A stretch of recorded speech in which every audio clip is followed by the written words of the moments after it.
5G के plans कैसे होते हैं ये देखा जाएगा। Bank of America Merrill Lynch की माने तो ये जो कदम है काफी अच्छा है टेलीकॉम सेक्टर के लिए। शायद आपको 5G की एग्जीक्यूशन दूसरी कंपनीज की बढ़ती हुई नजर आए, शायद आपको एक टैरिफ हाइक आता हुआ दिखाई दे। ऑब्वियसली ये कंपनीज पे डिपेंडेंट होगा कि टैरिफ हाइक कैसे लिया जाए।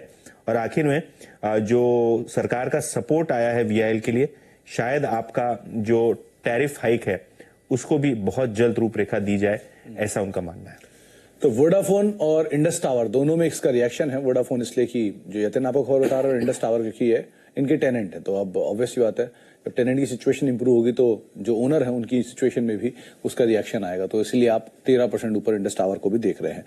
गावा सर, इन दोनों में से कोई नाम जो आपको लग रहा हो कि शायद होल्ड कर सकते हैं या पुल बैक प्ले होगा? मुझे इंडस टावर तो अच्छा लगता है। इनफैक्ट मैं कहूंगा इंडस टावर का जो चार्ट बना है गैप आउट में, गैप अप अगर सस्टेन करता है आज, मुझे कल परसों ऊपर जाना चाहिए। 180 नेक्स्ट लॉजिकल टेक्निकल टारगेट है। इसमें थोड़ा स्टॉप दिक्कत का है। अगर स्टॉप डिलीवरी लेंगे तो 140 150 स्ट्रॉन्ग सपोर्ट जोन है। तो मेरे ख्याल से buy on dip stop Indus tower. Okay, तो buy on dips Indus tower को आप देख सकते हैं। दूसरा नाम जो आपकी स्क्रीन पे फायर हुआ था वो हुआ था पेटीएम का, जहां पर आज एक अच्छा मूव 7% के आसपास की तेजी वहां पर भी देखने को मिल रही है। तो यतिन, पेटीएम में क्या मतलब कह दें कि अब कंपनी प्रॉफिट में आ गई या इट्स टू अर्ली टू से?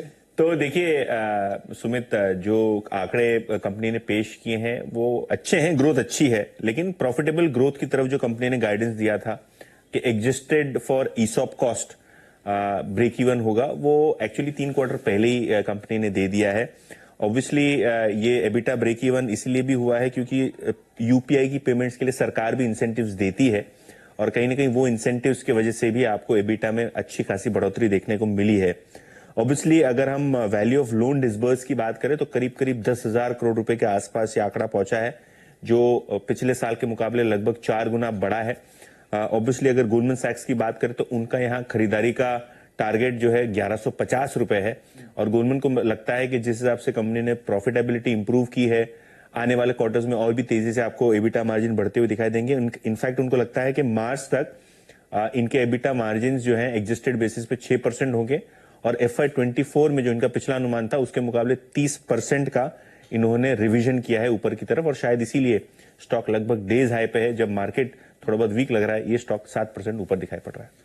तो गाइडेंस से पहले 3 तिमाही पहले कंपनी का एबिटा पॉजिटिव होना वो बाजार को पसंद आ रहा है, और उसके अलावा जो ब्रोकरेज हाउसेस की रिपोर्ट है उसका भी एक इम्पैक्ट देखने को मिल रहा है। बहुत बहुत शुक्रिया यतिन, ये तीनों स्टॉक्स पे चर्चा करने के लिए। वोडाफोन, आइडिया और इंडस टावर, जिनमें एक वोडाफोन, इंडस टावर और पेटीएम जहां पर एक अच्छा रिएक्शन आता हुआ दिख रहा है। ब्रेकआउट हो गया, लेकिन जाने से पहले इस बार के बजट से इंडस्ट्री काफी खुश है। सेंचुरी प्लाई के ईडी केशव भजन का कहना है कि सरकार ने ग्रोथ बढ़ाने वाला बजट पेश किया है।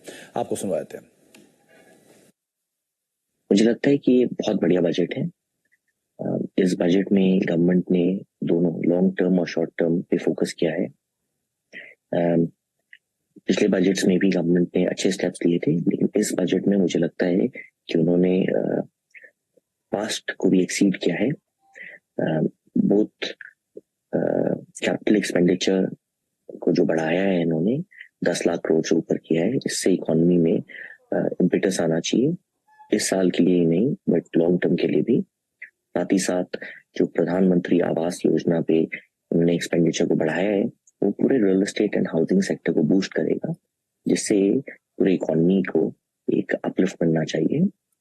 लास्टली, जो पर्सनल इनकम टैक्स में गवर्नमेंट ने रिडक्शन किया है, मुझे लगता है कि ये एक वेलकम स्टेप है, और इससे शॉर्ट टर्म में स्पेंडिंग भी थोड़ा बढ़ेगा। तो मुझे लगता है कि ऑल इन ऑल ये बहुत बढ़िया बजट है।